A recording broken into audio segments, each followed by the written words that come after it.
Hello, and thank you for clicking on my channel, Kelly Legends Media. If you haven't subscribed, please hit that subscribe button below. And let me take this time to thank all of you who have subscribed thus far. If you like this video, hit the thumbs up button. And if you'd like to be notified when a new video gets dropped, hit that notification bell. You'll be notified. You could go back and watch the video at a later time. Okay, I was asked to do a little bit of historical videos on Maravilla. That's where I grew up, actually where I was born and raised, and actually where I live at the present time. So to do that, I'm going to share with you some history that I've done, some research that I've done, and I'm going to speak on some history that I was given as I was growing up, okay? So as you know, in many cultures, history is passed down through word of mouth. So I'm going to combine that with historical recordings of how Maravilla became Maravilla.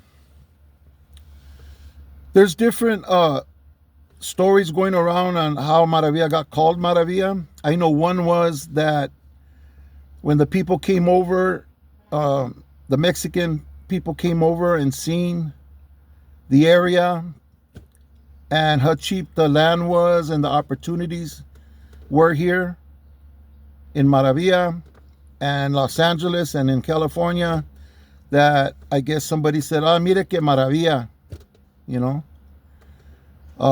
Maravilla meaning wonderful. Look how wonderful this place is, you know.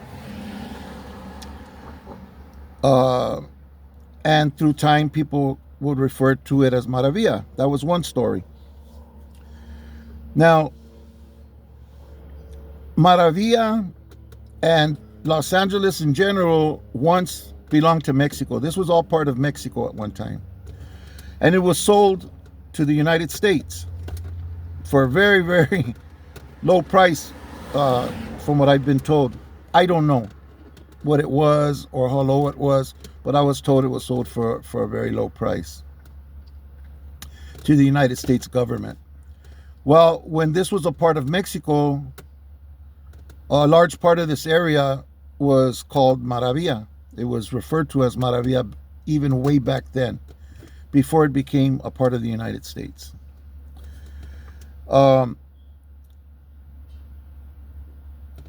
It wasn't called that back in the early 1900s.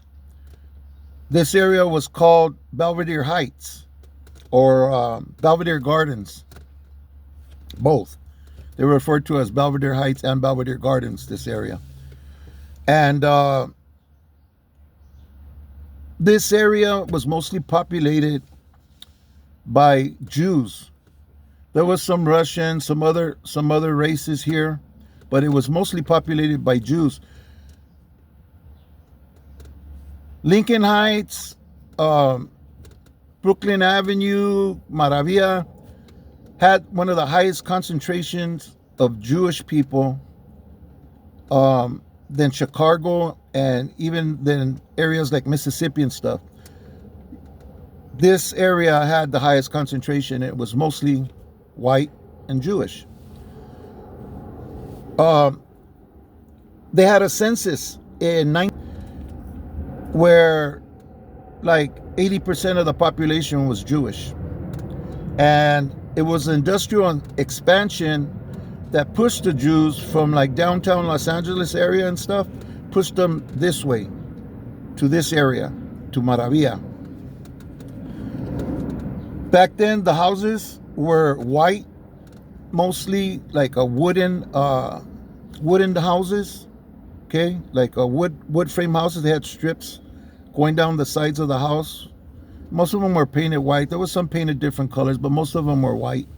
In fact, I remember when we moved into my house on McBride, where I grew up, it was one of those white wooden houses, and we put stucco on it, because by that time, most of the houses did have stucco on them. By the time I moved in, which was the late 1960s. So even as far back as 1910 and 1920, there was still a high concentration of Jews, but more of the Hispanic people were also being pushed towards this area.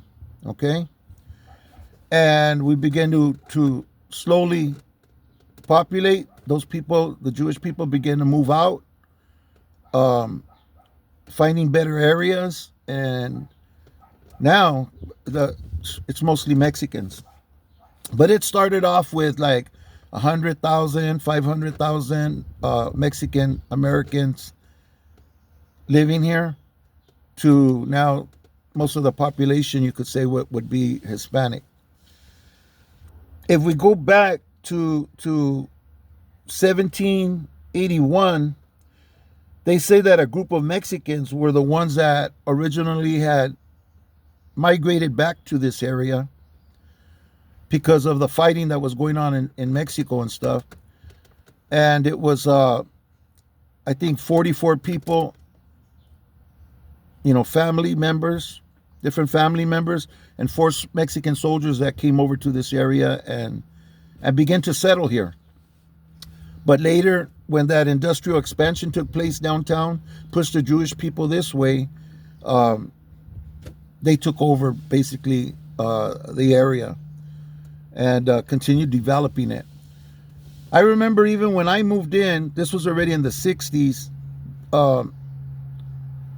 there was animals. A lot of people had livestock, There was horses. People had horses. I know there was horses in Arizona. There's horses on McDonald.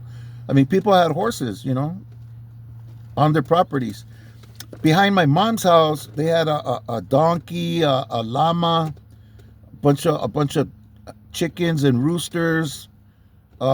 Next door, they had 2 big hogs. There was a lot of animals around in the area. Not so much now. I still see some people once in a while will take their horse and they'll be riding through the neighborhood and stuff. It's just a very rare sight now. Back then it was very different. Now the streets are all paved. We have cement sidewalks. The freeways built in now. We have the train, the metro train. It's very different now than it was even back in the 60s. Very different place than it was back than it is now. Some of this is evident if you ever go to the Calvary Cemetery here in East Los Angeles on Eastern and Whittier. And as soon as you drive in, all of the headstones are Jewish or Gypsy, Russian Gypsy, Russian Jewish descent. People from those races. I don't mean just a small portion, a very, very large portion of the cemetery have the people that had came here first and settled the area first. And of course, as they were passing away, they were buried in Calvary Cemetery. The old Calvary. Some of them were moved to the new Calvary Cemetery, but some of them were originally buried there in that cemetery. And the graves go like way back to the late 1700s, 1800s, and early 1900s, And they'll have pictures of the people, and you could see, their features, the way that they're dressed. It was a different culture here in Maravilla back then. Of course, the 1930s, there was a big influx of Mexicans. Even the Jews were basically pushed out, and different Chicano neighborhoods started popping up, and they had the style, the Zoot style.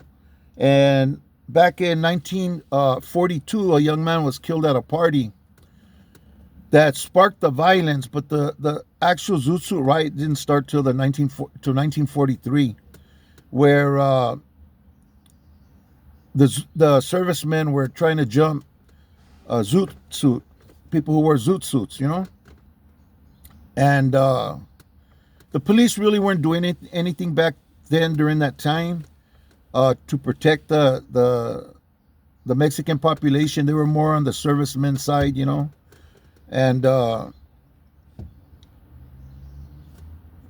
that's a video totally in itself, you know. But yeah, by 1943, the Chicanos were doing their thing. There was a big Chicano movement, and the area changed from Belvedere Heights and Belvedere Gardens,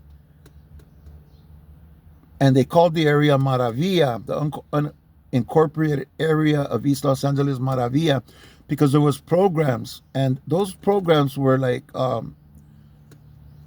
Maravilla programs. You know, they were called Maravilla because of the area, and that name became very, very much used throughout the community. You see it on the bus stations, on the metro stations, Maravilla Station, Telecu, and all these other programs. They have like the Maravilla program. This, you know, the Maravilla name is already well rooted into the area, you know. But it wasn't like that back in 1917. It was still recognized as Belvedere Heights and Belvedere Gardens.